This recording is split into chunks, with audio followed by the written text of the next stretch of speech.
So recently I was rewatching season 1 of Prison Break, and all I can say is absolute cinema. Like, when you talk about the greatest first season of a TV show, this is most definitely up there. But what really stood out to me was how cursed this man Lincoln Burrows was. And I know you could look at it from another angle, like, oh, He successfully breaks out of a max security prison in season 1. Sounds pretty lucky to me. brother, this man was framed for murder by the Vice President of the United States. They had this man in 360p committing a murder. He never did. Mind you, this show took place in 2005. What editing software was even capable of doing this? Actually, I was wrong. He was framed for murder in 2001, and they didn't say life in prison. They gave this man the death penalty by way of an electric chair. And the funniest part about that is Illinois doesn't even have the death penalty anymore, so he barely missed the cut. But obviously, he doesn't get electrocuted because of his brother, Michael Schofield. I'm not sure if there's a stronger sibling bond than what these two shared. Imagine for a second your brother is accused of murdering someone. Obviously, you'd be like, damn, but that's my brother. If he says he didn't do it, I believe him. But then you're presented with the footage of this man committing the murder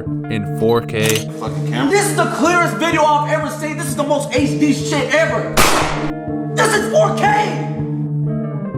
Even the strongest of bonds would start to break. Not these two. Michael visits Lincoln in prison. Lincoln tells him, I didn't do it. Michael's like, yeah, I want to believe you, but...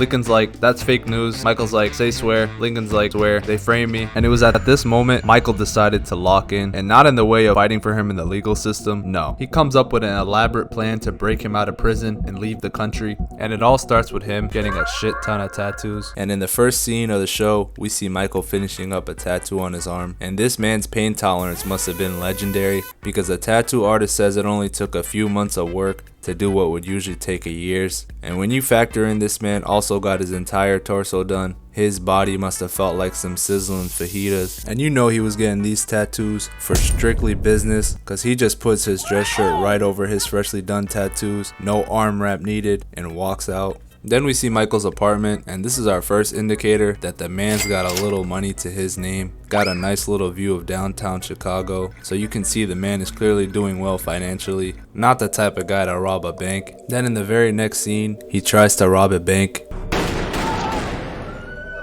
The vault. Open it. If you can even call it that. No scary bank robber mask, no team to pull the bank robbery off with, and most importantly, no plan, just a tan suit and 2 guns. Then he goes to court for, trying to rob a bank, and basically tells the judge, please arrest me. And the judge is like, probation. And Michael's like, no, arrest me, bitch. So at that point, the judge is like, oh, you want to test me? Bet. Level 1, max security, bitch. And Michael starts tweaking out like he's Kira, because his master plan is coming into fruition. But as cool and as calculated Michael is, this is level 1 max security. And in the first day there, he sees somebody get stabbed, wipes the cocky grin clean off his face. And maybe this would have really shooken up Michael if he didn't befriend the most loyal dude in the whole prison, Sucre. Now, he might suffer from crippling anxiety and an insane sweating disorder, but when shit was getting real in Fox River, Sucre was always there for Michael. And in the first episode, he basically gets him acclimated with the prison. But what I really want to talk about from this episode was how Michael called the craziest ISO on Dr. Sarah Tancredi. So first, he fakes that he's a diabetic so he can get weekly meetings with her. Then he gets her to admit she's the daughter of the governor, which he already knows, but it helps drive the conversation into why she would choose to work as a doctor in a max level prison, just so he can hit her with her senior yearbook quote, Solution, not the problem. Be the change you want to see in the world. What? Nothing, that was just my senior quote. I can see what they're doing, what he's doing. I can see it, I feel it. That was you? This whole time I was thinking it was Gandhi. He's cooking. man, I love Walter White, but he don't got motion like this. He was out here sexually harassing his son's high school teacher the second he got a little motion.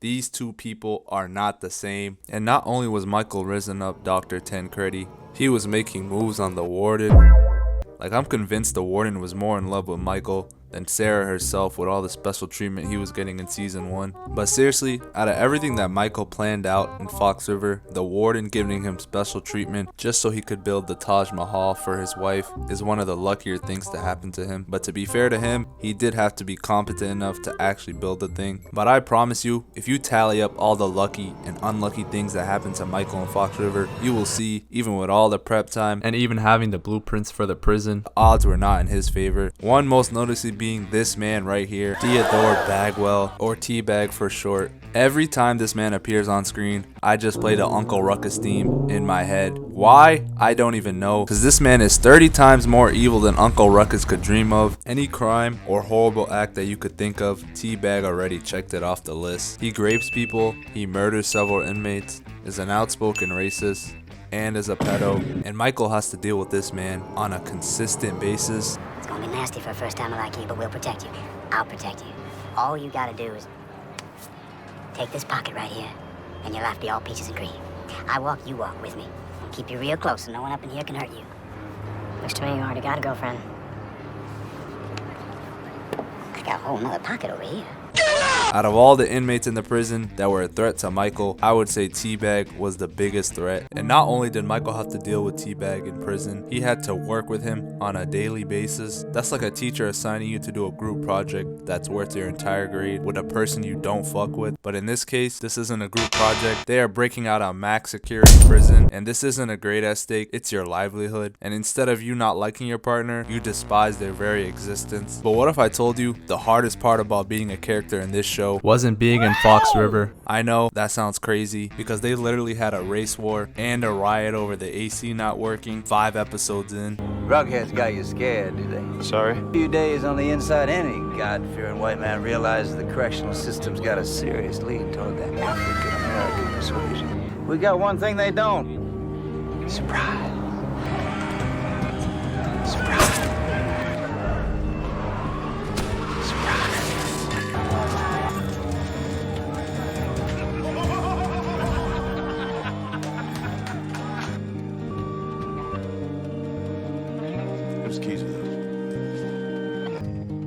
When you call a piece of white trash who couldn't pass the cops exam and now makes less than a mailman, a CO. I read your psych records about how your daddy raped his mongoloid sister, and then 9 months later, little Teddy pops out. I'm gonna kill you! Get on the train! Get on the train!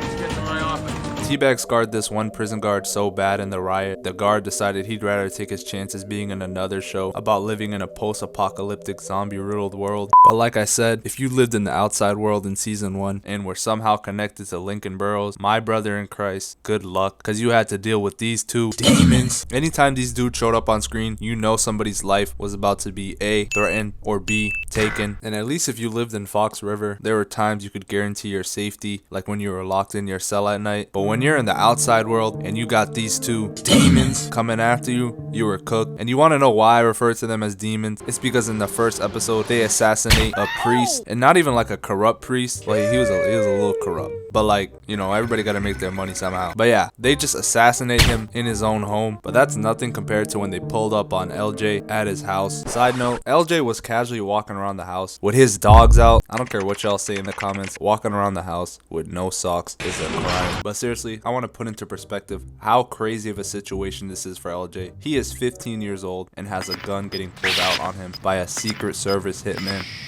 Then his stepmom walks in and he creates a diversion so they can get out the house, only for his stepmom to just hide behind the counter and try to call 911. Ma'am, there is a man in a suit and tie and a silencer attached to his pistol. Get out the house. And I get it, people do stupid things when they're scared, but damn, she took like maybe 20 steps from where the Secret Service agent was.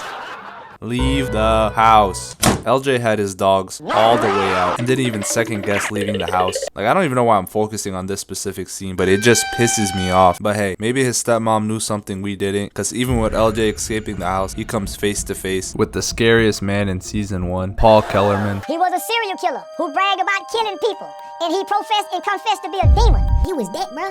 If he wanted you out of there, he'll go do it himself on feet by himself. Let me tell you something about this man, Paul Kellerman. Unlike his partner, he has no regard for human life. Throughout season 1, they make it clear that Hale, he's not really feeling this job anymore. Offing innocent people every day can be a little taxing on the soul. But Kellerman, he'll off his own co-worker.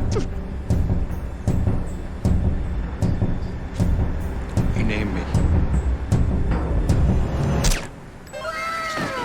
Yeah, I'm not gonna lie, Hale did turn into a rat, and you could tell Kellerman didn't want to do it. But once he saw that he wasn't just trying to rat out the company,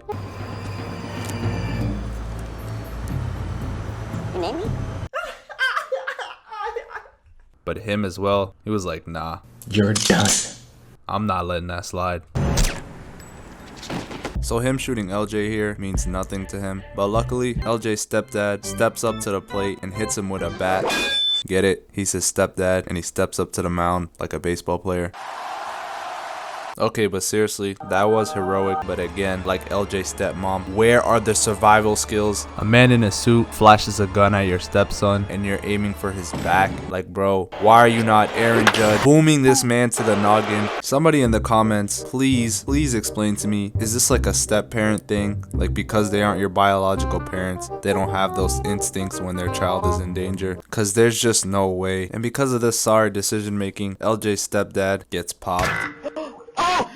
Oh my god! Oh! Oh my fucking god!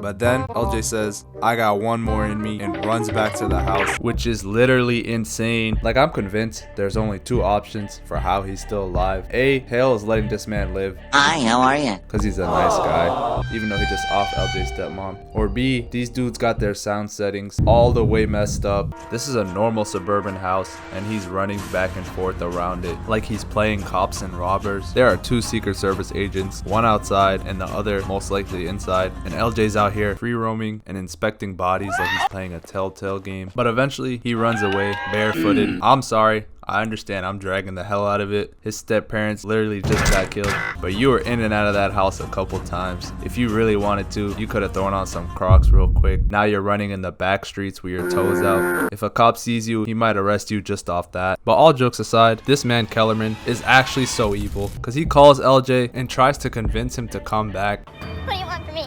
Cooperation. Tells him he's gonna frame him for the murder of his step parents. Prints on the murder weapon and all. Not even touch the murder weapon. Of course you didn't. I know that, and you know that. I just don't think you're gonna have much luck convincing ballistics of that. Who the hell are you people? Unless he cooperates. Like, what does cooperating even look like in this situation? Yeah, Lincoln's cursed energy has got to be passed down through generations, because his son has the Secret Service trying to kill him and a double murder charge at the age of 15. If he keeps this up, he might get the electric chair before his dad. But it's at this point in the show where LJ links up with Veronica and Nick. And you know how I mentioned earlier that it's worse being in the outside world than prison if you're connected to Lincoln Burrows? Well, that applies to even high school girlfriends. Like, I don't know what type of emotion these two got with the ladies, but every woman they interact with tries to help them. Veronica Donovan was a married real estate lawyer, but she cared so much about Michael and Lincoln that not only did she become Michael's lawyer for his bank robbery, she puts her life on the line to prove Lincoln's innocence. Like, the entire season, she is in imminent danger. Her apartment gets blown up. RIP to this doorman, because he got straight engulfed in flames. And of course the culprits, Paul Kellerman and Daniel Hale, another innocent casualty at the hands of these two demons. Then she gets kidnapped by an agent, somehow breaks free, and with the help of LJ, leaves him in a well.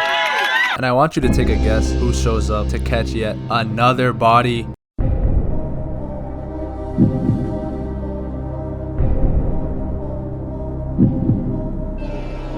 If you said Kellerman and Hale, you would be correct. Then she almost gets backdoored by Nick, the person she worked with all season to uncover the truth, and she still comes out on top in season 1. Now back to the actual inmates in this season. You would think to break out of a prison, you would need some team of prisoners with team chemistry on 100 for it to work. Nope. The plan started with Michael and Lincoln just breaking out by themselves, but then Sucre wanted in, which is fair. Because that's this literal roommate. Like, I don't know how you're gonna escape without him knowing, but you know, that's doable. But slowly but surely, word starts getting around, and what started out as a 2-man team turns into what the FBI referred to as the Fox River 8. So Michael had to account for 6 other inmates that didn't like each other. And on top of that, Bellick, the prison guard, was constantly snooping around. But there's nothing my goat can't handle. And I think the episode that really made me realize this man was on another level was episode 5. And you know an episode's gonna be peak when they're starting it out with transitions like this.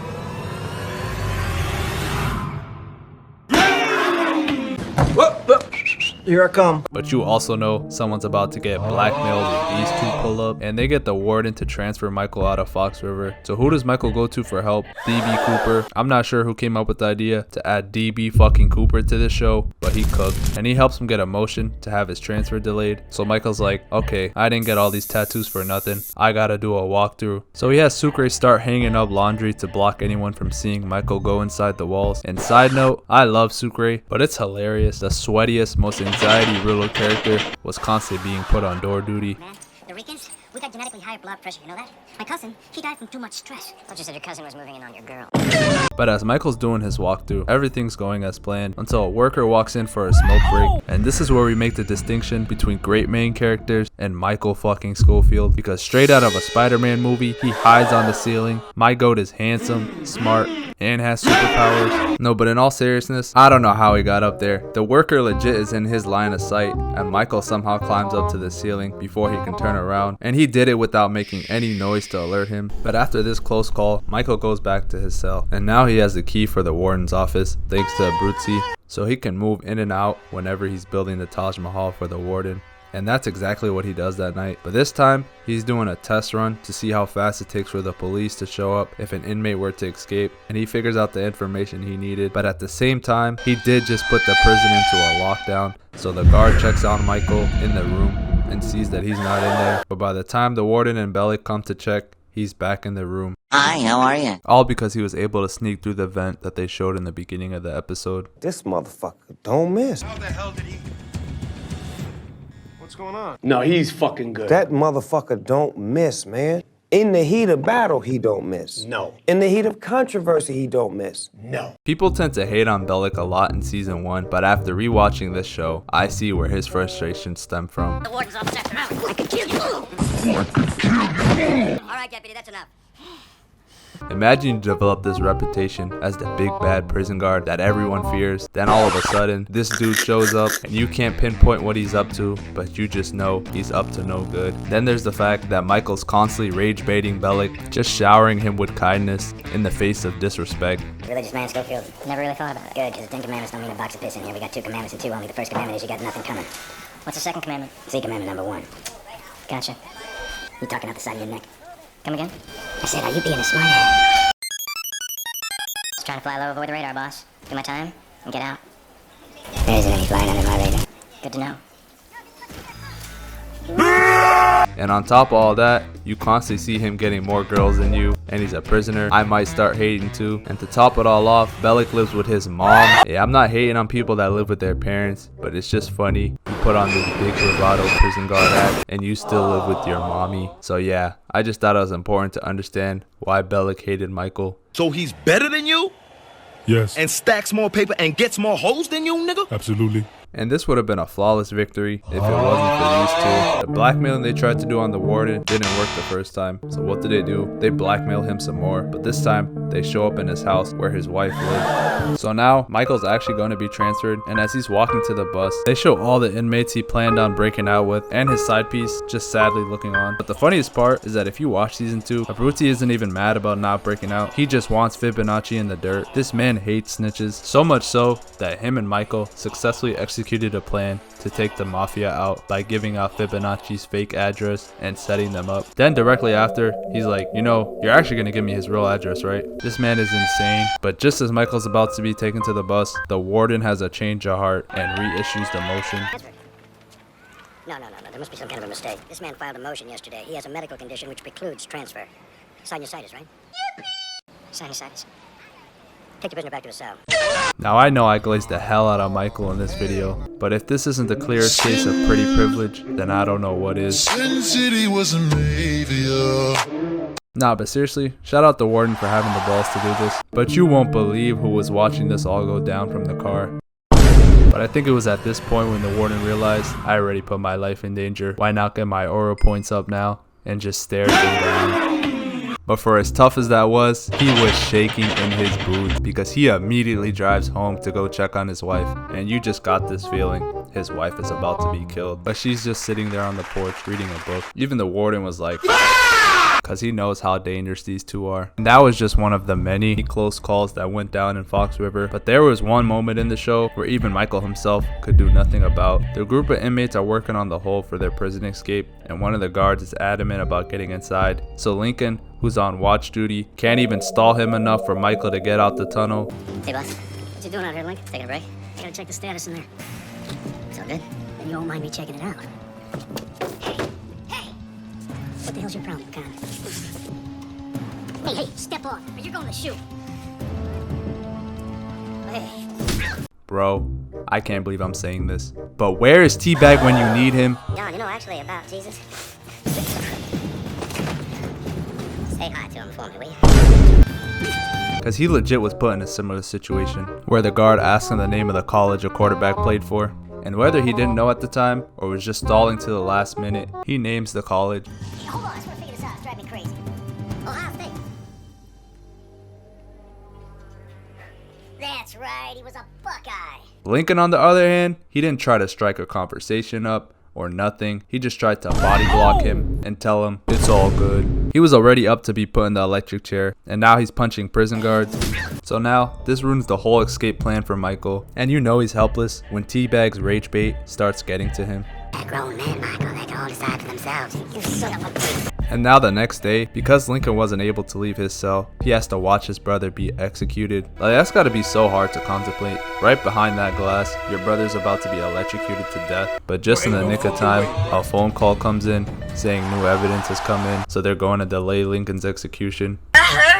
Yeah, hit him with it one more time, eh? Oh, dab on him. And if this isn't a sign to stay in touch with your high school girlfriend, even if she's married, then I don't know what is. Veronica Donovan, I don't care how reckless some of your decisions are in this season, you're a dog. Puñeta!